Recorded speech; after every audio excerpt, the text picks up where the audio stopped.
أنفسنا ومن سيئات أعمالنا من يهده الله فلا مضل له ومن يضلل فلا هادي له وأشهد أن لا إله إلا الله وحده لا شريك له وأشهد أن محمدا عبده ورسوله اللهم صل على محمد وعلى آل محمد كما صليت على إبراهيم وعلى آل إبراهيم إنك حميد مجيد اللهم بارك على محمد وعلى آل محمد كما باركت على إبراهيم وعلى آل إبراهيم إنك حميد مجيد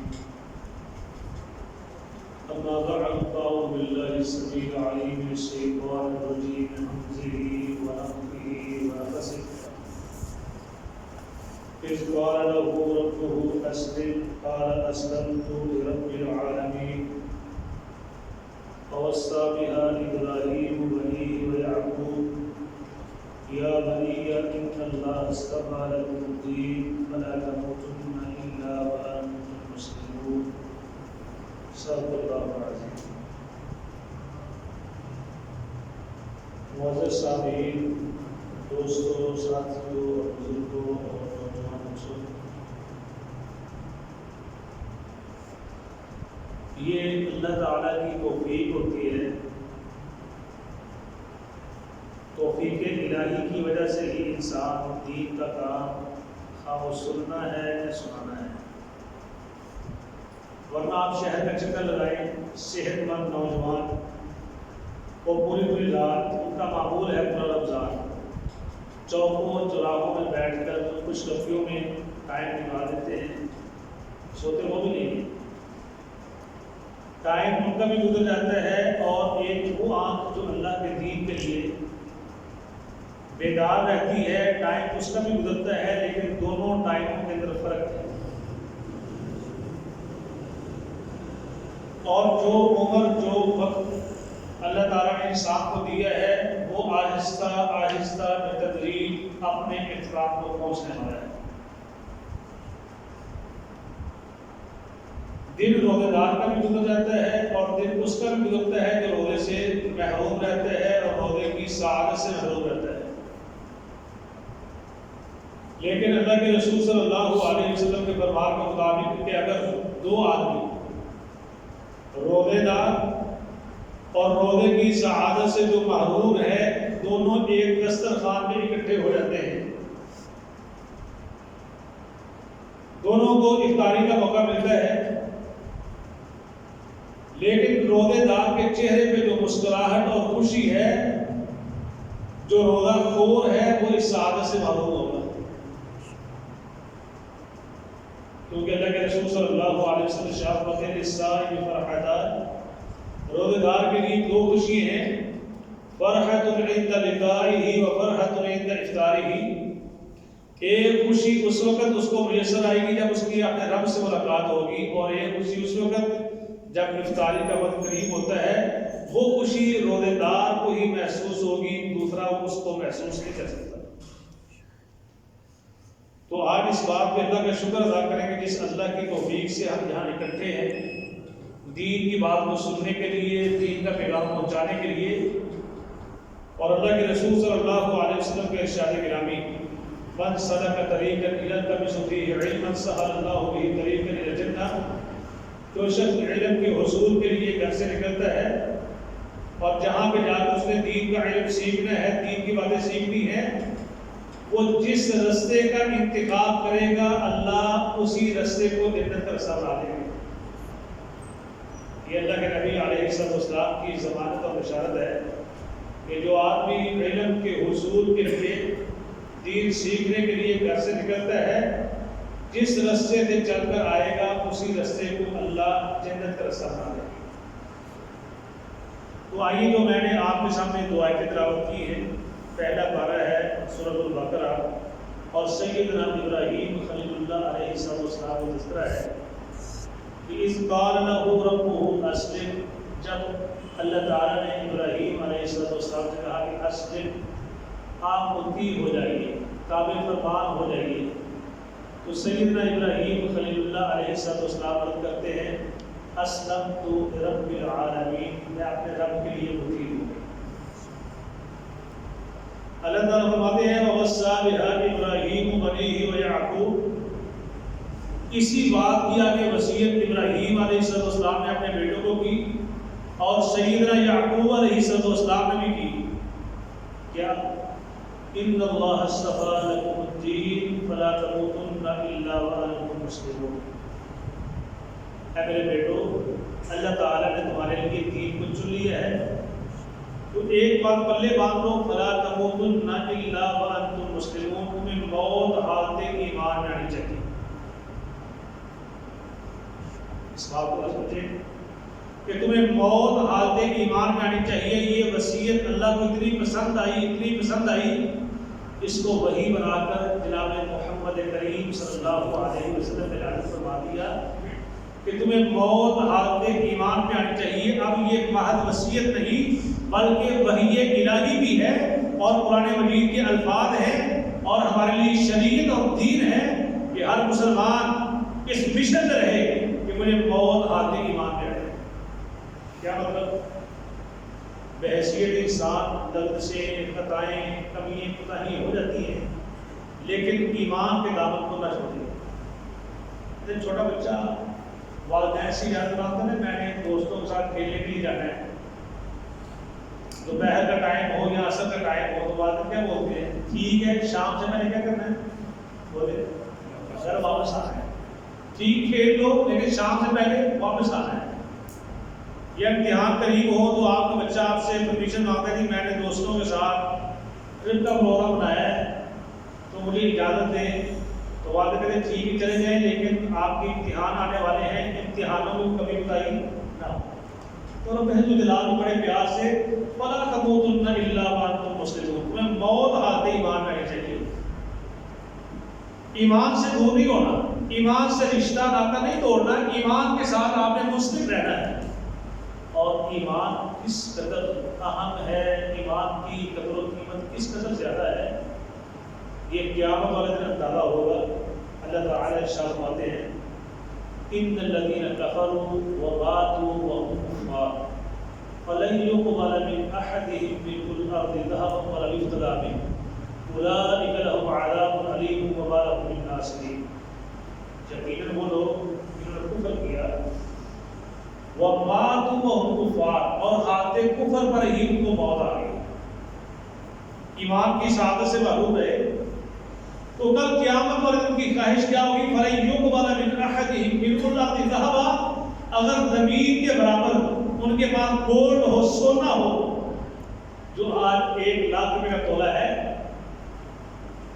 1 تولہ نہیں، 1 کلو نہیں، 1 ٹن نہیں، بلکہ روئے زمین، جتنی زمین پھیلی ہوئی ہے اتنا ان کے پاس سونا ہو، وَلَا يُفْتَدَى بِهِ، وہ سونا دے کر جہنم کی آگ سے بچ جائے تو ہر بندہ یہ خواہش کرے گا، لیکن اللہ تعالیٰ فرماتے ہیں اس دن یہ قبول نہیں ہوگا۔ کیوں؟ وہ ایمان سے محروم۔ تو آج وقت ہے، اللہ تعالیٰ نے فہم دیا ہے، سمجھ دی ہے، ایمان کی قدر کرے اور اللہ تعالیٰ قیامت والے دن اہل ایمان کو اس قدر عطا فرمائیں گے، اس قدر اللہ تعالیٰ کی عطا وسیع ہوگی۔ 14واں پارہ ہے رُبَمَا يَوَدُّ الَّذِينَ كَفَرُوا لَوْ كَانُوا مُسْلِمِينَ، اس وقت کافر خواہش کریں گے۔ کون سے کافر؟ جو آج حکمرانی کر رہے ہیں یہ بھی ان میں ہوں گے، یہ خواہش کریں گے کاش ہم بھی مسلمان ہوتے، کاش ہم بھی مسلمان ہوتے۔ اللہ تعالیٰ مسلمانوں کو اس قدر عطا فرما رہے ہیں، یہ قرآن مجید کے الفاظ ہیں رُبَمَا يَوَدُّ الَّذِينَ كَفَرُوا لَوْ كَانُوا مُسْلِمِينَ۔ تو آئیے جو میرا مضمون ہے کہ حالت ایمان میں موت آئے، اللہ تعالیٰ دوسرے مقام میں ارشاد فرماتے ہیں ان الذین قالوا ربنا اللہ ثم استقاموا، یقیناً وہ لوگ جنہوں نے کہا کہ ہمارا رب کون ہے؟ کون ہے؟ اللہ کہہ کر ثم استقاموا، پھر اس پہ ڈٹ گئے۔ رب کو رب کہا ہے، پھر رب کی ماننی بھی ہے، ثم استقاموا، پھر اس پہ ڈٹ گئے۔ اگر مصیبت آزمائش کوئی اس طرح کا معاملہ بنا ہے تو پھر اس کے اوپر مضبوطی کے ساتھ ڈٹ گئے۔ تو انجام کیا ہوگا؟ تتنزل علیہم الملائکہ، اللہ کے فرشتے ان کی موت کے وقت ان کے قریب آئیں گے، نازل ہوں گے۔ اور ایک بات، ہر بندہ جب فوت ہوتا ہے اللہ کے فرشتے اس کے بعد پہنچتے ہیں، تو پھر یہ آدمی جس نے رب کو رب کہا، رب کو مان لیا، پھر اس پہ ڈٹ گیا، استقامت اختیار کی، اس کے لیے کیا کون سی بات ہے امتیازی کہ اس کے بعد فرشتے آ رہے ہیں؟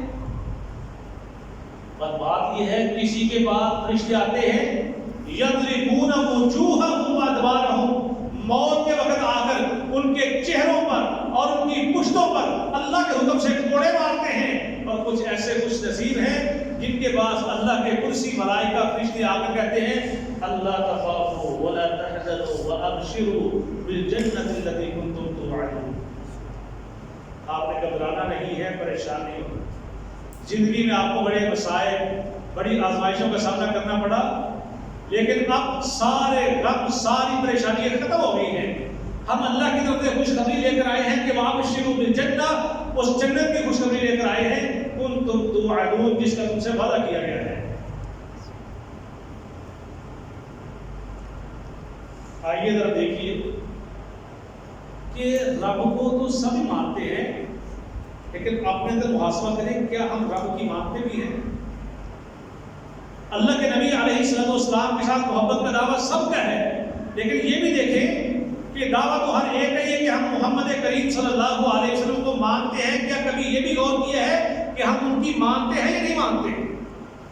یہ دعویٰ ہے کہ ہم ان کو مانتے ہیں، کیا کبھی یہ بھی غور کیا ہے کہ ہم ان کی مانتے بھی ہیں یا نہیں مانتے؟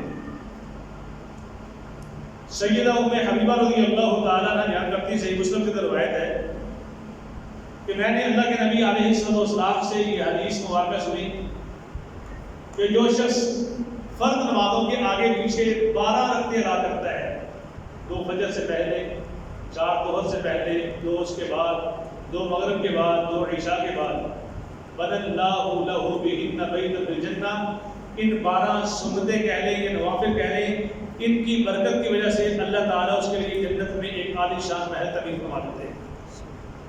سیدہ ام حبیبہ رضی اللہ تعالیٰ عنہ کہتی ہیں ما ترکتہن منذ سمعت رسول اللہ صلی اللہ علیہ وسلم، جب سے یہ حدیث میں نے اللہ کے نبی علیہ السلام سے سنی ہے، تب سے میں نے ان سنتوں کو نہیں چھوڑا۔ ان کے بھائی شاگرد عنبسہ بن ابی سفیان رضی اللہ تعالیٰ عنہ کہتے ہیں جب سے یہ حدیث میں نے ام حبیبہ رضی اللہ تعالیٰ عنہ سنی ہے، ما ترکتہن، میں نے کبھی کو نہیں چھوڑا۔ ان کے شاگرد عمر بن عوص کہتے ہیں جب سے یہ حدیث میں نے اپنے استاد گرامی عنبسہ بن ابی سفیان سے سنی ہے، ما ترکتہن، تب سے میں نے بھی نہیں چھوڑا۔ آگے ان کے شاگرد نعمان کہتے ہیں جب سے یہ حدیث میں نے اپنے استاد اوس سے سنی ہے، تب سے ما ترکتہن منذ سمعتہ، جب سے یہ حدیث میں نے اپنے استاد گرامی سے سنی ہے، میں نے بھی ان سنتوں کو کبھی نہیں ترک کیا۔ یہ ہے کہ جب سن لیا اللہ کے نبی علیہ السلام کا فرمان گرامی سن لیا، اس کے بعد استقامت اختیار کر لی، تو پھر اللہ کا وعدہ کیا ہے؟ تتنزل علیہم الملائکہ الا تخافوا ولا تحزنوا وابشروا بالجنہ التی کنتم توعدون۔ اور یقین مانیے دنیا کی زندگی تو آج کی زندگی ہے، 20-25 سال جو انسان صحیح آنکھیں کھول کر جیتے ہیں وہ اتنے بنتے ہیں۔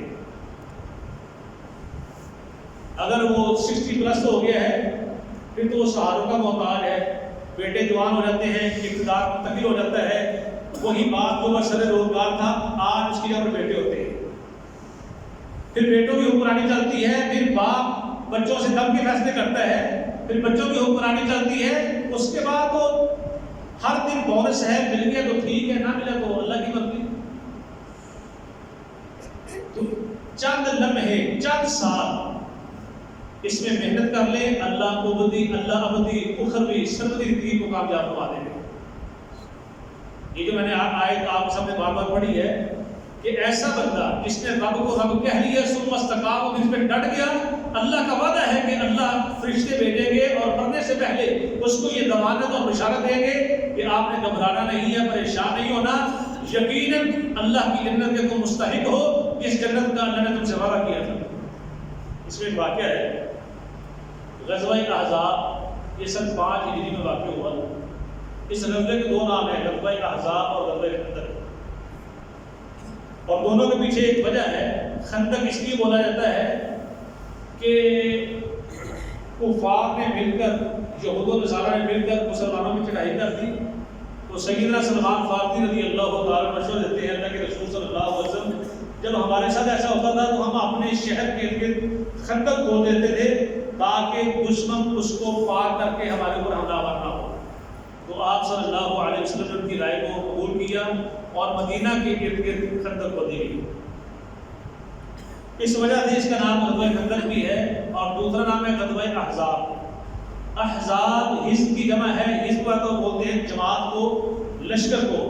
اس میں کئی ایک لشکر یہود و نصارہ کے، مشرکین مکہ کے، وہ سارے مل کر مسلمانوں میں چڑھائی کرتے ہیں، اس وجہ سے اس کا نام غزوہ احزاب بھی ہے۔ مقابلہ ہوتا ہے تو تیروں کی بچھاڑ آتی ہے، حضرت سعد بن معاذ رضی اللہ تعالیٰ کے بازو میں تیر لگتا ہے، ایک رگ زخمی ہوتی ہے اور وہاں سے شدید خون بہنا شروع ہوتا ہے۔ بڑے علاج کیے لیکن خون نہیں تھم رہا۔ اللہ کے رسول صلی اللہ علیہ وسلم ان کا خیمہ مسجد نبی میں لگاتے ہیں، کیوں؟ لیعودہ من قریب، تاکہ بار بار تیمارداری کرنے میں آسانی ہو۔ صحابہ کرام رضوان اللہ علیہم اجمعین بیان کرتے ہیں کہ اللہ کے رسول صلی اللہ علیہ وسلم سیدنا سعد بن معاذ رضی اللہ تعالیٰ کے چہرے پہ ایسے کبھی ماتھے پہ ہاتھ پھیرتے ہیں اور زبان نبوت سے ارشاد فرماتے ہیں، یا سعد انت سید القوم ووافیت العہود، آپ قوم کے سردار ہو، اے سعد آپ نے مجھ سے جتنے وعدے کیے تھے آپ نے تمام وعدوں کو پورا کیا ہے، پریشان نہیں ہونا، محمد کا رب بھی آپ سے اپنے تمام وعدوں کو پورا فرمائے گا صلی اللہ علیہ وسلم۔ کتنے خوش نصیب سعد بن معاذ جن کے ماتھے پہ نبوت والے ہاتھ پھرتے ہیں اور اللہ کے رسول صلی اللہ علیہ وسلم ان کو تسلی دیتے ہیں۔ تو سیدنا سعد بن معاذ رضی اللہ تعالیٰ کا خون نہیں تھم رہا، تو سیدنا سعد رضی اللہ تعالیٰ دعا کرتے ہیں، اللہم لا تخرج نفسی حتی تقر عینی من بنی قریظہ، اے اللہ مجھے موت کا کوئی ڈر نہیں ہے، بس میری ایک التجا ہے کہ تب تک میری روح قبض نہ کرنا جب تک میں اپنی آنکھوں سے بنو قریظہ کا انجام نہ دیکھوں۔ بنو قریظہ یہ یہودی تھے اور مدینہ کے یہ مکین تھے، ان کے ساتھ معاہدہ اہل ایمان کا یہ تھا اللہ کے رسول صلی اللہ علیہ وسلم کا کہ اگر ہمارے اوپر کوئی باہر چڑھائی کرتا ہے تو آپ نے ہمارے خلاف ان کا ساتھ نہیں دینا، یہ معاہدہ تھا۔ اور آپ کی کسی کے ساتھ لڑائی ہوتی ہے تو ہم ان کا ساتھ آپ کے خلاف نہیں دیں گے۔ بنو قریظہ والوں نے عہد شکنی کی، انہوں نے کفار مکہ کا ساتھ دیا اور مسلمانوں پہ حملہ آور ہو گئے اور حملہ میں شریک تھے۔ وہ حضرت سعد رضی اللہ تعالیٰ عنہ بھی پہلے یہودی تھے، یہودیوں سے یہ مسلمان ہوئے تھے، ان کے وہ رشتہ دار تھے، ان کو اس بات کا بڑا کرک تھا کہ میرے رشتہ داروں نے یہ عہد شکنی کیوں کی ہے۔ دعا کرتے ہیں اللہ تب تک مجھے موت نہ دینا جب تک ان کا انجام میں اپنی آنکھوں سے نہ دیکھوں۔ صحابہ کرام رضوان اللہ علیہم اجمعین بیان کرتے ہیں جب یہ دعا کی، اس دعا کے بعد وہ بہتا ہوا خون تھم گیا، ایک قطرہ بھی اس کے بعد نہیں نکلا۔ جب غزوہ خندق ختم ہوا تو پھر اللہ کے نبی علیہ السلام نے بنو قریظہ والوں کا محاصرہ کیا، یہ اپنے قلعوں کے اندر بند ہو گئے، 20-25 دن یہ اپنے قلعوں کے اندر رہے، بلاخر تنگ آ گئے۔ انہوں نے ریکویسٹ کی اللہ کے رسول صلی اللہ علیہ وسلم آپ ایسے کریں کہ ہمارے بارے میں ہمارے رشتے دار سعد بن معاذ رضی اللہ تعالیٰ عنہ جو فیصلہ کریں گے وہ فیصلہ ہمیں قبول ہے۔ اب ذرا غور کیجیے، ادھر حضرت سعد رضی اللہ تعالیٰ کی دعا، اللہ مجھے تب تک موت نہ دینا جب تک بنو قریظہ کا انجام اپنی آنکھوں سے نہ دیکھ لوں۔ ادھر یہودی خود یہ پیشکش کرتے ہیں اللہ کے رسول صلی اللہ علیہ وسلم جو ساتھ فیصلہ کریں گے وہ ہمیں قبول ہے۔ کتنا بابرکت وقت تھا کہ یہودیوں کے مطابق فیصلہ کرنے والے کون تھے؟ مسلمان تھے۔ آج اس قدر بے بسی ہے اور محکومی ہے، ذلت ہے کہ مسلمان اپنی ریاست کے اندر اپنی عوام کے مطابق فیصلہ کرنے میں خود مختار نہیں ہے۔ کیوں؟ آج کفر کو بھی پتہ ہے کہ مسلمانوں کے اندر صرف دعوے ہیں اور عملی اعتبار سے یہ بالکل کھوکھلے ہیں، بے عمل ہیں، اللہ اس کے رسول صلی اللہ علیہ وسلم کے ساتھ سچی محبتیں نہیں ہیں۔ اور سچی محبتیں ہوں، یہ تھانے کچہری کے اندر، کورٹ کچہری کے اندر کیس کس کے چل رہے ہیں؟ میرے اور آپ کے چل رہے ہیں، سگے بھائیوں کے چل رہے ہیں، باپ اور بیٹے کے چل رہے ہیں، مدعی بھی مسلمان، مدعا بھی مسلمان۔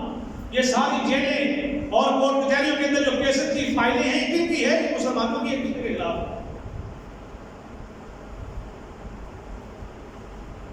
اور ایک وقت تھا کہ مسلمانوں کے مادی وسائل یہ تھے، یہی 5 ہجری کا واقعہ، غزوہ خندق میں ایک صحابی رضی اللہ تعالیٰ عنہ اللہ کے رسول صلی اللہ علیہ وسلم سے آ کے کہتے ہیں، یا رسول اللہ بھوک اس قدر شدت سے لگی ہوئی ہے کہ میں نے اپنے پیٹ پہ پتھر باندھا ہوا ہے۔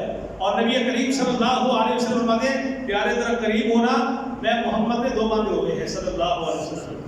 مادی حالات یہ تھے، لیکن کفر پہ کس قدر روک تھا۔ اللہ کے رسول صلی اللہ علیہ وسلم نے جب دہیہ کلمی کے ہاتھ شاہ روم کے نام خط لکھا کہ اسلم تسلم یؤتک اللہ اجرک مرتین، صحیح البخاری کتاب بدل وحی کے اندر یہ واقعہ ہے کہ مسلمان ہو جاؤ سلامتی پا جاؤ گے، ورنہ پوری عیسائیت کا گناہ آپ کے کندھوں پر ہوگا۔ شاہ روم کہتا پتہ کرو جس محمد صلی اللہ علیہ وسلم سے یہ خط آیا ہے، اس کے قبیلے کے لوگ، اس کی برادری کے لوگ ہمارے پاس آتے ہیں، کاروبار کے لیے آئے ہوئے ہیں۔ اتفاق کی بات، ان دنوں ابو سفیان اپنا تجارتی قافلہ لے کر وہاں پہنچا ہوا تھا۔ ابو سفیان کو بلایا گیا، کئی ایک سوالات ہوئے کہ وہ محمد صلی اللہ علیہ وسلم حسب و نسب میں کیسے ہیں، ان کا خاندان کیسا ہے، وہ تم میں کیسے ہیں، تمہاری کبھی ان کے ساتھ لڑائی ہوئی، لمبے سوالات ہوئے۔ آخر میں جا کے پوچھتا ہے، ابو سفیان ایک بات بتاؤ، ماذا یأمرکم، تمہیں نبی پاک صلی اللہ علیہ وسلم پیغام کیا دیتے ہیں، حکم کیا دیتے ہیں، مجھے پیغام محمد بتاؤ صلی اللہ علیہ وسلم۔ ابو سفیان نے جو کلمات کہے نا، وہ کلمات یہ ہیں کہ اعبدوا اللہ وحدہ ولا تشرکوا بہ شیئا۔ آپ ادھر اگر ان کلمات میں غور کیجیے کہ اعبدوا اللہ وحدہ ولا تشرکوا بہ شیئا، ایک اللہ کی عبادت کیجیے، اس کی عبادت میں کسی کو شریک نہ ٹھہرائیں۔ ان کلمات میں غور کریں، اعبدوا اللہ وحدہ ولا تشرکوا بہ شیئا، ایک اللہ کی عبادت کیجیے، اس کی عبادت میں کسی کو شریک نہ ٹھہرائیے۔ واترکوا ما یقول آباؤکم، اور دین کے مقابلے میں جو باپ دادا کی باتیں ہیں ان کو چھوڑ دیجیے۔ وَيَأْمُرُنَا بِالصَّلَاةِ وَالصِّدْقِ وَالْعَفَافِ، وہ محمد کریم صلی اللہ علیہ وسلم ہمیں سچ بولنے کا حکم دیتے ہیں، نماز پڑھنے کا حکم دیتے ہیں، اور ہمیں پاک دامنی کا حکم دیتے ہیں، درگزر کرنے کا حکم دیتے ہیں۔ یہ پیغام محمد صلی اللہ علیہ وسلم ہے۔ اس پیغام میں دیکھیے ایک لفظ کو دھمکی والا ہے، بتائیے کہ ایک اللہ کی عبادت کرے، اس کے ساتھ کسی کو شریک نہ ٹھہرائے، دین کے مقابلہ میں باپ دادا کی بات کو چھوڑ دیں، نماز پڑھیں، سچ بولیں، ایک دوسرے کو معاف کر دیں۔ کوئی دھمکی والے کلمات ہیں؟ عیسائی بادشاہ کیا بولتا ہے؟ ابو سفیان ان کان ما تقول حقا، اگر یہی پیغام محمد ہے فَسَيَمْلِكُ مَوْضِعَ قَدَمَيْ هَاتَيْنِ، اللہ کی قسم یہ ملک روم جہاں پہ عیسائیت کا پرچم لہرا رہا ہے، وہ دن دور نہیں، یہاں پرچم لہرائے گا تو محمد عربی کا لہرائے گا، رسول ہاشمی کا لہرائے گا صلی اللہ علیہ وسلم۔ جب یہ حالات ہوئے، دربار میں شور مچ جاتا ہے، ابو سفیان کو وہاں سے نکال دیا جاتا ہے، مسلمانوں کو پذیرے ملتی ہے۔ وہاں پر ابو سفیان کے یہ الفاظ تھے، اپنی رانوں پہ سے ہاتھ مارتا ہے، کہتا ہے لقد امر عمرو بن ابی کبشہ انه يخافه ملوك بني الاسفل، اللہ کی قسم محمد کا جادو یہاں پر بھی چل گیا ہے صلی اللہ علیہ وسلم، اس سے تو گوروں کے بادشاہ بھی ڈرتے ہیں۔ جب انسان اللہ کے ساتھ مخلص ہو تو اللہ کے وعدے پکے ہیں، وَأَنْتُمُ الْأَعْلَوْنَ إِن كُنتُم مُؤْمِنِينَ، تم ہی غالب آؤ گے بشک ان کنتم مؤمنین، تم مومن ہو۔ آج یہ مسلم کنٹری، مسلم عوام، بیچنے والا مسلمان، خریدنے والا مسلمان، کہاں سے خالص دودھ ملتا ہے؟ پہلے تو لوگ روتے تھے کہ دودھ میں لوگ پانی ڈالتے ہیں، اب تو گوشت بھی پانی والا ملتا ہے۔ کون ہے بیچنے والے؟ یہ دھوکہ فراڈ، پیسے دے کر بھی یقین نہیں ہوتا کہ چیز مجھے خالص ملی ہے کہ نہیں ملی۔ یہ بد عملی ہے، کوتاہی ہے، جس کی وجہ سے اللہ کی مدد ہم سے دور ہے۔ تو میں بات کہہ رہا تھا کہ یہودی کہتے ہیں اللہ کے رسول صلی اللہ علیہ وسلم جو ہمارے بارے میں سعد بن معاذ رضی اللہ تعالیٰ فیصلہ کرتے ہیں وہ ہمیں قبول ہے. اللہ کے رسول صلی اللہ علیہ وسلم نے سعد فیصلہ انہوں نے آپ پہ چھوڑ دیا ہے. تو سعد رضی اللہ تعالیٰ میں سر جھکائے ہوئے اللہ کے رسول صلی اللہ علیہ وسلم کیا میرا فیصلہ تو قبول ہوگا؟ فرمایا ہاں قبول ہوگا. صحابہ کرام رضوان اللہ علیہ مجمعین کہتے ہیں پھر انہوں نے دبے کلمات میں بڑے ادب سے کہا اللہ کے رسول ان کو بھی میرا فیصلہ قبول ہوگا. اشارہ تھا اللہ کے نبی علیہ السلام کی طرف اور اہل ایمان کی طرف. کیا میرا فیصلہ آپ کو بھی قبول ہوگا؟ اور میں ہاں سعد آپ فیصلہ کریں اللہ کی قسم سب کو قبول ہوگا. سعد رضی اللہ تعالیٰ فیصلہ کرتے ہیں ان تقتل مقاتلهم وتسبى نساؤهم وزرابيهم وتقسم مالهم. اللہ کے رسول صلی اللہ علیہ وسلم سعد کا پھر فیصلہ یہ ہے بنو قریظہ کا جو بھی انسان لڑنے کے قابل ہے اس کو اڑا دیا جائے, ان کی عورتوں بچوں کو قیدی بنا دیا جائے, ان کے مال کو مسلمانوں میں تقسیم کر دیا جائے. یہ میرا فیصلہ ہے. اللہ کے رسول صلی اللہ علیہ وسلم فیصلہ سن کے مسکراتے ہیں اور دوبارہ نبوت سے ارشاد فرماتے ہیں لقد حکمت بما حکم به الملک. سعد قربان جاؤں آپ کے فیصلے پہ. جو فیصلہ آپ نے مدینہ کی زمین پہ کیا ہے رب رحمان نے اسے بری پہ کیا ہے. یہی فیصلہ آسمانوں پہ ہوا ہے. بنو قریظہ کے نوجوانوں کو لڑنے والوں کو اڑا دیا جاتا ہے, بچوں عورتوں کو قیدی بنا دیا جاتا ہے, ان کے مال کو مسلمانوں میں تقسیم کر دیا جاتا ہے. تھوڑی دیر گزرتی ہے آسمانوں سے وحی نازل ہوتی ہے.